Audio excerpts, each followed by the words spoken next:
ভালোবাসলে এমন কাউকে ভালোবাসা উচিত যে স্বার্থ ছাড়াই ভালোবাসতে জানে। যে ভালোবাসতে জানে সে ভালোবাসার মানুষকে পাবে কি পাবে না সেটা না ভেবেই দিনের পর দিন অপেক্ষা করতে পারে। আর সেই গল্প এবার ঘুমপড়ি ওই ফিল্মে উপস্থাপন করেছেন জাহিদ প্রীতম। গল্পটা জুড়ে ছিল মায়া, আর এই মায়া শুধু ভালোবাসার অপেক্ষাকে ঘিরে। তো এই ভালোবাসার অপেক্ষা কি শেষ হয়েছিল, নাকি অপেক্ষাতেই জীবন কাটিয়ে দিতে হয়েছিল? এসব কিছু জানবো আজকের গল্পে। চলুন কথা না বাড়িয়ে শুরু করা যাক। আমাদের চ্যানেলে নতুন হয়ে থাকলে সাবস্ক্রাইব করে ফেলুন। গল্পের শুরুতেই আমরা মেঘ নামের একটি ছেলেকে দেখি। এই মেঘ হলো আজকের গল্পের হিরো। মেঘ সকালে ঘুম থেকে উঠে ফজরের নামাজ আদায় করে। নামাজ শেষে সে ফুল গাছে পানি দিতে থাকে। এরপর তার প্রিয়তমা জ্যোতির জন্য রাস্তা বানিয়ে নিয়ে আসে। এই যে সাজানো গোছানো রুমটা দেখছেন, এটা কোনো বাড়ি নয়, এটি একটি হসপিটালের কেবিন রুম। আর জ্যোতি হসপিটালে ভর্তি। অ্যাক্সিডেন্টের পর জ্যোতি কোমায় চলে যায়। সে কোনো কথা বলতে পারে না। এরপর মেঘ জ্যোতির সিরিয়াস অবস্থা দেখে জলদি ডক্টরকে ডেকে আনতে যায়। সে হসপিটালের এদিক ওদিক ডক্টরকে খুঁজতে থাকে, কিন্তু কোনো ডক্টর খুঁজে পাচ্ছিল না। এরপর সে হসপিটালের ওয়ার্কার শহীদ ভাইয়ের দেখা পায়। মেঘজ্যোতির সিরিয়াস অবস্থা বললে শহীদ ভাই তাকে কেবিনে যেতে বলে, আর সে ডক্টরকে আনতে যায়। এদিকে ম্যাডাম রোমা ডক্টর উষাকে নিয়ে খাবার খাচ্ছিল। সে উষাকে বলছিল ডাক্তারি পেশায় খাবার টাইমও থাকে না, হুটহাট করে ইমার্জেন্সি কল এসে পড়ে। আর তখনই শহীদ সেখানে চলে আসে, আর ইমার্জেন্সি তাকে 210 নম্বর রুমে যেতে বলে। ডক্টর কেবিনে এসে রোগীর ফাইলগুলো দেখতে থাকে। এরপর মেঘ ওষুধ নিয়ে চলে আসে। ডক্টর উষাকে মেঘের সাথে পরিচয় করিয়ে দেয়, আর জানায় উষা হসপিটালে নতুন জয়েন করেছে। আর এখন থেকে উষা জ্যোতিকে অবজারভেশনে রাখবে। উষাকে দেখে মনে হচ্ছিল সে মেঘকে আগে থেকে চিনত। এরপর সবাই চলে গেলে মেঘ জ্যোতির জন্য কফি বানিয়ে নিয়ে আসে, আর তার সাথে উষার ব্যাপারে কথা বলতে থাকে। এক পর্যায়ে জ্যোতি বলে, তুমি কি আগে উষাকে ভালোবাসতে? মেঘ কিছু না বলে কথা ঘুরিয়ে নেয়। জ্যোতি তার অনুভূতিগুলো শেয়ার করতে থাকে, আর তখনই উষা সেখানে চলে আসে আর জ্যোতিকে চেক আপ করতে থাকে। চেক আপ শেষে উষা 1 কাপ কফি খেতে চাইলে মেঘ জানায় এখানে 2 কাপ কফি, একটি আমার আর একটি জ্যোতির, এক্সট্রা কোনো কাপ নেই। তাই তাকে বিকালে কফি খাওয়াতে চায়। উষা জিজ্ঞেস করে জ্যোতি ম্যাম চা খেতে পারি কিনা। মেঘ জানায় না, শুধু অনুভূতিটুকু শেয়ার করে। আর এখান থেকে বোঝা যায় মেঘ জ্যোতিকে অসম্ভব ভালোবাসে। এভাবে তাদের কথা চলতে থাকে। এখান থেকে আমরা জানতে পারি মেঘের একটি কোচিং সেন্টার আছে, আর সেখানে এসে ব্যাচ পড়ায়। আর কিছুদিন আগে জ্যোতির মা স্ট্রোক করে মারা যায়। মেঘ ছাড়া জ্যোতিকে দেখাশোনা করার মতো আর কেউ নেই। এরপর উষার রিপোর্ট জমা দিতে চলে যায়। উষা চলে গেলে জ্যোতি বলে মেয়েটিকে কফি দিলেই পারতেন। মেঘ জানায় আমি তোমার কোনো কিছু শেয়ার করতে পারবো না। এরপর আবারও জ্যোতি তার অনুভূতিগুলো শেয়ার করতে থাকে। তার এই পৃথিবীতে বাঁচতে ইচ্ছে করে না, আবার মেঘকে ছেড়ে চলে যেতেও ইচ্ছে করে না। তাই আজও সে মেঘের ভালোবাসা পেতে বেঁচে আছে। এসব বলতে বলতে জ্যোতি ইমোশনাল হয়ে পড়লে মেঘ বলে তোমাকে আমার প্রয়োজন, আমার বেঁচে থাকা তোমাকে ঘিরে। এসব বলে মেঘ জ্যোতিকে সান্ত্বনা দিতে থাকে, আর তার যত্ন নিতে থাকে। এরপর মেঘ চলে গেলে উষা জ্যোতির কেবিনে এসে চেক আপ করে। এরপর একটি বই হাতে নিয়ে উষা মুচকে হাসে। উষা জ্যোতিকে বলতে থাকে এই বইটা সে মেডিকেল এক্সামের 2 দিন আগে পড়েছিল। বইটা ভীষণ ভালো হওয়ায় সে মেঘকে দিয়েছিল। এভাবে সে জ্যোতির সাথে কথা বলতে থাকে। এরপর সিন শিফট হয়ে পুরোনো দিনগুলো দেখানো হয়, যেখানে মেঘ নতুন ভার্সিটিতে ভর্তি হয়েছে। তাদেরকে বাইটার রাসেল নামের এক সিনিয়র ভাই র্যাগিং করতে থাকলে মেঘ জানায় তার টিউশনই আছে, তাই তাকে যেতে হবে। বাইটার রাসেল তাদেরকে দিয়ে মাঠ পরিষ্কার করাতে থাকে। এরপর তার বন্ধু মিঠুর হাতে ঝাড়ু ধরিয়ে দিয়ে সে টিউশনি করাতে চলে যায়। মেঘ উষার প্রাইভেট টিচার ছিল। মেঘ উষাকে পড়াতে আসলে উষা বলে, স্যার আপনার চোখ লাল কেন? মেঘের শরীরে জ্বর থাকায় তার চোখ লাল হয়ে আছে। এরপর মেঘ উষার আম্মু কোথায় জিজ্ঞেস করলে উষা জানায় ছোট খালার বাসায় গেছে জমি সংক্রান্ত ব্যাপারে। একটু পর উষা নাস্তা নিয়ে আসে, আর তা খেতে থাকে মেঘ। মেঘ উষার নাস্তার প্রশংসা করে। নাস্তা শেষ করে যখনই পড়ানো শুরু করবে তখনই মেঘ মাথায় হাত রেখে ঘুমিয়ে যায়। শরীর দুর্বল থাকায় মেঘ কখন ঘুমিয়ে পড়ে বুঝতেই পারে না। 2 ঘন্টা পর মেঘের ঘুম ভাঙে। মেঘ চলে যেতে চাইলে তখন বাইরে প্রচন্ড বৃষ্টি হচ্ছিল। এরপর উষা মেঘকে নিয়ে একটি ফার্মেসিতে আসে। পরীক্ষা করলে দেখা যায় তার জ্বর 103 ডিগ্রি। এরপর তারা ওষুধ নিয়ে বেরিয়ে আসলে উষা তাকে বেতনের টাকাটা দেয়। উষা আগেই তাকে বেতনের টাকা দিতে পারত। মেঘ চলে যাবে এটা ভেবে উষা আগেই তাকে বেতনের টাকাটি দেয়নি, কারণ উষা চাচ্ছিল মেঘের সাথে সময় কাটাতে। মেঘ টাকাটা গুনে দেখে 2000 টাকা বেশি আছে। উষা জানায় মা আপনাকে বোনাস দিয়েছে। এরপর মেঘ উষাকে বাড়িতে পৌঁছে দিতে আসে। মেঘ উষাকে বলে, তুমি কি টাকা চুরি করেছ? কারণ উষার মা আগে কখনো বোনাস দেয়নি, তাই মেঘের সন্দেহ ছিল উষা টাকা কোথায় পাবে। এবার উষা জানায়, আমি টাকা চুরি করিনি, এটা আমার ইচ্ছারাবে। এরপর তাদের মাঝে কিছু কথা চলতে থাকে। যাওয়ার সময় মেঘ তাকে 2000 টাকা ফেরত দিয়ে যায় আর বলে নেক্সট টাইমে মিথ্যা কথা না বলতে। এরপর মেঘ লাইব্রেরিতে আসলে আননোন নাম্বার থেকে আকাশপ্রিয়া নামের কেউ একজন তাকে মেসেজ করে। মেঘ যেখানেই যেত, যা কিছু করত, আকাশপ্রিয়া মেসেজ করে তাকে জানাতো। মেঘের মনে হতো সে আশেপাশেই কোথাও আছে, কিন্তু সে আশেপাশে কাউকে দেখতে পায় না। মেঘ মনে করত তার বন্ধু মিঠুন তাকে মেসেজ করেছে। এরপর সে বাট্টা রাসেল ভাইকে সন্দেহ করে, কিন্তু কে তাকে মেসেজ করছে এটা মেঘ বুঝতে পারে না। ক্লাসে মেসেজ করা দেখে ম্যাম তার খাতা নিয়ে নেয়। এরপর মেঘ বলে, আমার 5000 টাকা সহ মানিব্যাগ হারিয়ে গেছে। এটা শুনে সবাই এদিক ওদিক খুঁজতে থাকে। ম্যাম দেখতে পায় তার পকেটেই মানিব্যাগ আছে।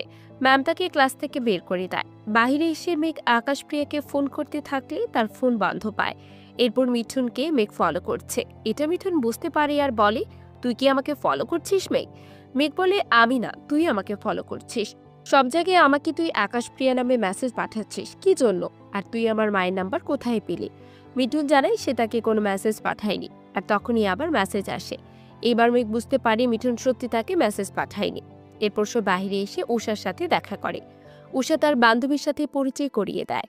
এরপর মেঘ উষাকে একটু দূরে নিয়ে আসে আর তার ফোন চেক করতে চাইলে উষা জানায় তার ফোন বন্ধ।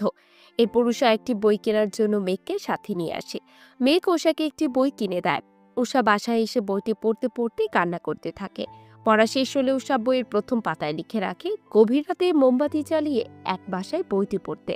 পরের দিন উষা কালো শাড়ি পরে ক্যাম্পাসে মেঘের সাথে দেখা করতে আসে।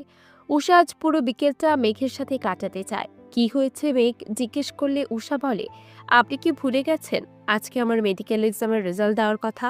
উষা জানায় সে 17তম হয়েছে। উষার এমন সাফল্য দেখে মেঘ খুশি হয়। এরপর উষা তাকে সে অপেক্ষা বইটি গিফট করে। আর তখনই মেঘ আকাশপ্রিয়ার ফোন পেয়ে দৌড়ে চলে যায়। উষা ভেবেছিল আজ সে মেঘকে প্রপোজ করবে। তার ইচ্ছেটা পূরণ হলো না, তাই উষা মনক্ষুণ্ণ হয়ে সেখান থেকে চলে যায়। আর এরপর থেকে মেঘ উষার কোনো খোঁজ নেয়নি। উষাও অভিমান করে খোঁজ নেয়নি। জ্যোতিকে এসব বলতে বলতে কান্না করতে থাকে উষা। উষা আরো বলে, আমি কি বেশি কিছু চেয়েছিলাম? আমি শুধু চেয়েছিলাম পুরো একটি বিকেল। এইবার যদি উষার সাথে কথা বলে, যদি বলতে থাকে, বেশি কিছু চাওনি তুমি উষা, আমরা এমন অনেক কিছু চাই যেটা পাবার জন্য আমাদেরকে অপেক্ষা করতে হয়। কারো অপেক্ষায় শেষ হয় আর কারোটা শেষ হয় না, কিন্তু তোমার অপেক্ষা শেষ। জ্যোতির কথা শুনে উষা আশ্চর্য হয়, কারণ জ্যোতি তো কথা বলতে পারে না। তাহলে সে কিভাবে কথা বলল? এই বিষয়টা উষা ডক্টর রোমাকে জানালে রোমা বলে, হতে পারে পেশেন্টের প্রতি তোমার মায়া জন্মেছে। তাই ভুল শুনেছ, একটি রোগী অনেকদিন ধরে কোমায় রয়েছে, সে তোমার সাথে কথা বলে আবার কোমায় চলে গেল। এটা কি সম্ভব? রুমা উষার কথা বিশ্বাস করে না। পরের দিন উষা কেবিনে এসে দেখে মেঘ তার কথা অনুযায়ী মোমবাতি জ্বালিয়ে বইটি পড়ছে। এটি দেখে উষার ভালো লাগে। মেঘকে জানায়, জ্যোতির ইচ্ছাতে আমি বইটি পড়েছি। উষা চলে গেলে মেঘ আবার বইটি পড়তে শুরু করে। জ্যোতির কথাতে বুঝতে পারি মেঘ উষাকে মিথ্যা বলেছে। মেঘ জ্যোতির ইচ্ছাতে বইটি পড়ছিল না। মূলত মেঘ প্রতিদিনই মোমবাতি জ্বালিয়ে বইটি পড়ত। আর এই বইটিও উষা তাকে দিয়েছে, এটা জ্যোতি জানত না। মেঘ কেন এই কথাটা জ্যোতিকে বলতে জানাতে চায়নি? মেঘ বলে, কিছু সত্য জানতে নেই, কিছু আবেগের প্রশ্রয় দিতে নেই, কিছু সম্পর্ক দূর থেকেই সুন্দর। উষার বই লেখাগুলো বেশি গুরুত্ব না, তাই সে জ্যোতিকে এসব জানায়নি।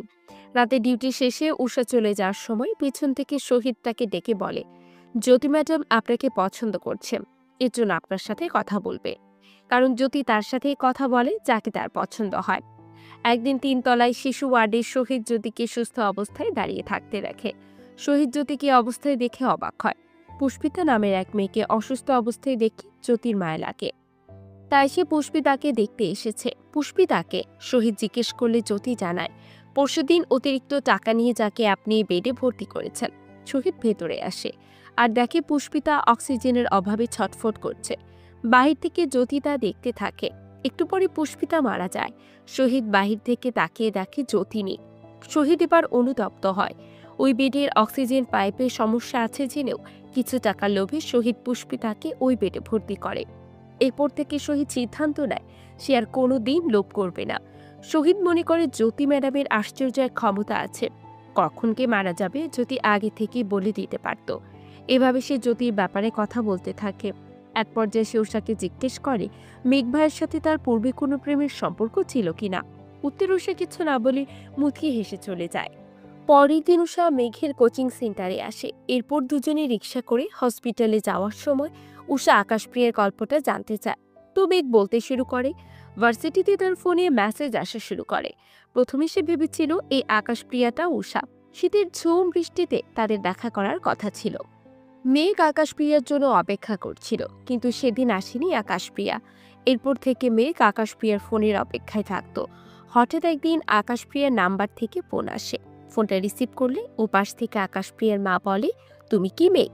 এরপর আকাশপ্রিয়ার মা একটি ঠিকানা পাঠায়, আর সেই ঠিকানায় তাকে আসতে বলে। এরপর মেঘ আকাশপ্রিয়ার মায়ের সাথে দেখা করে। তাদের কতদিনের সম্পর্ক মা জানতে চাইলে মেঘ বলে, মেসেজে কথা হতো আমাদের। আর এখান থেকে আমরা জানতে পারি এতক্ষণ আকাশপ্রিয়া নামে যাকে চিনতাম তার নাম জ্যোতি। আকাশপ্রিয়ার কি হয়েছে মেঘ জানতে চায়। জ্যোতির মায়ের কাছ থেকে জানতে পারি যদি ভালোবাসত পাহাড়, সে প্রায়ই নিরুদ্দেশ হয়ে যেত। আর জ্যোতি হসপিটালে ভর্তি আছে, আর তার চিকিৎসা করতে অনেক টাকা প্রয়োজন। এক পর্যায়ে জ্যোতির মা মেঘকে জ্যোতির স্কেচবুক আর একটি চিঠি দিয়ে বলে, আপনার সব প্রশ্নের উত্তর এই চিঠিতে পাবেন। এটা বলে জ্যোতির মা চলে যায়। মেঘ চিঠি পড়তে শুরু করে। মেঘকে জ্যোতি প্রথম দেখেছিল কেমিস্ট্রি বিভাগের সামনে, যেখানে বাইট্টা রাসেল তাদেরকে র্যাক দিয়েছিল। আর এই সবকিছু জ্যোতি দূর থেকে দেখছিল। প্রথম দেখাতেই মেঘকে জ্যোতির ভালো লেগে যায়, আর এরপর থেকে জ্যোতি মেঘকে ফলো করতে শুরু করে। মজার বিষয় হলো জ্যোতি আর মেঘ একই ডিপার্টমেন্টের স্টুডেন্ট ছিল। একদিন রেজিস্ট্রার অফিসের সামনে মেঘ ফর্ম ফিল আপ করছিল, আর তার পাশে বসেছিল জ্যোতি। কিন্তু মেঘ জ্যোতিকে চিনতে পারেনি। রেজিস্ট্রেশন ফর্ম থেকে জ্যোতি মেঘের নম্বর নিয়েছিল। এরপর নম্বর নিয়ে জ্যোতি চলে যায়। তারপর থেকে জ্যোতি মেঘকে SMS দেওয়া শুরু করে। জ্যোতির রহস্য পছন্দ, তাই সে চেয়েছিল তাদের পরিচয়টা রহস্য দিয়েই শুরু হোক। তাই আকাশপ্রিয়া হয়ে মেঘকে মেসেজ করতে থাকে। আর মেঘ যেখানেই যেত জ্যোতি তাকে ফলো করত, আর সে কখন কি করেছে সব মেসেজ করে জানাতো। এই যেমন জুতো কেনার সময় জ্যোতি দূর থেকে দেখে মেসেজ করে বলে, কাউসার মামা সত্যি বলছে জুতোটা আপনাকে ভালো মানাবে। এমনকি ক্লাসের পেছনের সিটে বসেও জ্যোতি মেঘকে মেসেজ করত। একদিন জ্যোতি মেঘ আর উষাকে একসাথে দেখে। দুজনকে একসাথে দেখে জ্যোতির মনে মেঘকে হারানোর ভয় কাজ করে। মেঘকে হারানোর ভয়ে সে বাসায় এসে কান্না করতে থাকে। আর তখনই জ্যোতির মা জ্যোতির কাছে আসে, আর তার হাতে বোনানো একটি সোয়েটার জ্যোতিকে দেয়। যদি তার মাকে একটি লাল সোয়েটার বানিয়ে দিতে বলে, আর সেই লাল সোয়েটার পরে সে বিড়ি সিঁড়ি যেতে চায়। এরপর জ্যোতি তার মাকে জড়িয়ে ধরে কান্নায় ভেঙে পড়ে। কি হয়েছে মা জানতে চাইলে জ্যোতি বলে কিছু হয়নি। আসলে মেঘের জন্য তার অনেক মায়া হচ্ছিল, যেটা সে ভাষায় প্রকাশ করতে পারছিল না। এরপর যেদিন উষা কালো শাড়ি পরে ভার্সিটিতে মেঘের কাছে এসেছিল, তখনও জ্যোতি দূর থেকে তাদেরকে দেখছিল। জ্যোতি মেঘকে ফোন করে। এবার মেঘ জ্যোতিকে দেখতে পেয়ে তার পিছু নেয়। জ্যোতি জানায়, আমাদের খুব দ্রুত দেখা হবে, আমি জানাবো আপনাকে। জ্যোতি আড়ালে গেলে মেঘ তাকে আর খুঁজে পায় না। পরের দিন জ্যোতি মেঘের সাথে দেখা করতে বের হয়। মা খাবার খেয়ে যেতে বললে জ্যোতি জানায় রাতে বাসায় এসে পেট ভরে খাবে। যদি খুশি মনে মেঘের সাথে দেখা করতে যেতে থাকে, আর সে অনেক কিছু ভাবতে থাকে। কিছু দূর যেতেই একটি ট্রাক এসে জ্যোতির স্কুটিতে ধাক্কা দেয়। ভাগ্যের কি নির্মম পরিহাস, এতদিনের স্বপ্ন মুহূর্তেই তছনছ হয়ে যায়। চিঠি পড়া শেষ হলে মেঘ জ্যোতির সাথে দেখা করতে আসে। এমন অবস্থায় জ্যোতিকে দেখতে হবে মেঘ এটা কল্পনাও করতে পারেনি। সেদিন থেকেই জ্যোতির জন্য টাকা তুলতে ব্যস্ত হয়ে যায় মেঘ। এরপর টাকা তোলার জন্য জ্যোতির কিছু ডকুমেন্টের প্রয়োজন হলে জ্যোতির বাড়িতে আসে মেঘ। তারপর পুরো বাড়ি ঘুরে দেখতে থাকলে সেখানে জ্যোতির অনেক জিনিসপত্র দেখতে পায়। মেঘের চোখে পড়ে একটি নোটবুক, যেখানে জ্যোতি অনেক কিছু আঁকত। সেই নোটটুকুর পাতা উল্টাতে থাকলে মেঘ দেখতে পায় তার স্কেচ। এরপর ডকুমেন্ট নিয়ে নিচে নেমে আসলে মেঘ দেখতে পায় জ্যোতির স্কুটিতে ধুলা জমে আছে, আর তা দেখে মুছতে থাকে সে। জ্যোতির জন্য ভার্সিটিতে টাকা তুলতে থাকে মেঘ। জ্যোতির চিকিৎসার জন্য আরো অনেক টাকা লাগবে, তাই জ্যোতির মা সিদ্ধান্ত নেয় বাড়ি বিক্রি করবে। কথা অনুযায়ী জ্যোতির মা বাড়ি বিক্রি করে দেয়, কিন্তু জ্যোতির জিনিসগুলো ফেলে দেয় না মেঘ, সেগুলো নিয়ে জ্যোতির কেবিনে সাজিয়ে রাখে। এরপর জ্যোতির ডাক্তার এসে জানায় জ্যোতিকে নিয়ে একটি বোর্ড মিটিং হয়েছে, আর সেই মিটিংয়ে বলা হয়েছে জ্যোতি যতদিন সুস্থ না হবে ততদিন এই হাসপাতালে থাকতে পারবে। কোনো টাকা দিতে হবে না, শুধু বেড ভাড়া দিলেই হবে। এতে কিছুটা স্বস্তি পায় জ্যোতির মা এবং মেঘ। এরপর থেকে মেঘ হাসপাতালে থাকা শুরু করে। এক শীত গিয়ে আরেক শীত আসে, কিন্তু জ্যোতি কোমা থেকে জায়গা পায় না। একদিন জ্যোতির মা দেখতে পায় জ্যোতি কথা বলছে, তাই সে মেঘকে ডেকে নিয়ে আসে। এরপর ডক্টর এসে জানায় এটা মনের ভুল। জ্যোতির জন্মদিনে মা জ্যোতির জন্য ডিমের পুডিং বানাতো। এবার জন্মদিন আসলে মেঘ আর জ্যোতির মা মিলে কেক বানায়। আর সেদিন জ্যোতির মা জ্যোতির জন্য বানালো সেলাই করা সোয়েটারটি, মেঘকে দেয়। আর সেটা মেঘ পরে জ্যোতি হয়ে জন্মদিনের কেক কাটে। এরপর জ্যোতির নোটবুকের স্কেচ অনুযায়ী ঘুরে বেড়াতে থাকে মেঘ। আর সেখানে গিয়ে জ্যোতিকে অনুভব করতে থাকে সে। একদিন জ্যোতির স্বপ্ন অনুযায়ী পাহাড়ে গিয়ে রাত কাটাতে থাকে মেঘ। সেখানে তার অনুভূতিটি ধরা দেয় জ্যোতি। জ্যোতি বলে, আপনি শুধু শুধু আমার পিছু নিচ্ছেন, আর আম্মুকেও বলবেন আমি আর ফিরবো না।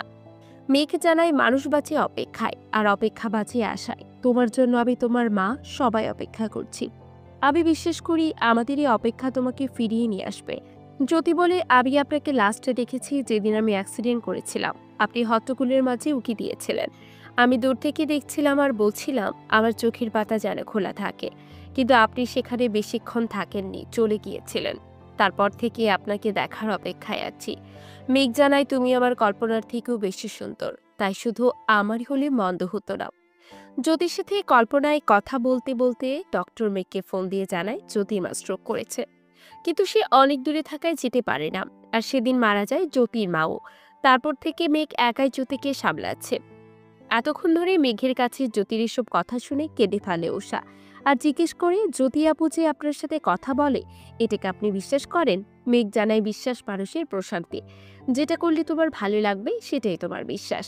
এখানে কোনো লজিক খাটে না। উষা জানায়, আমি জানি আমি জ্যোতি আপুকে আমার সাথে কথা বলতে দেখেছি।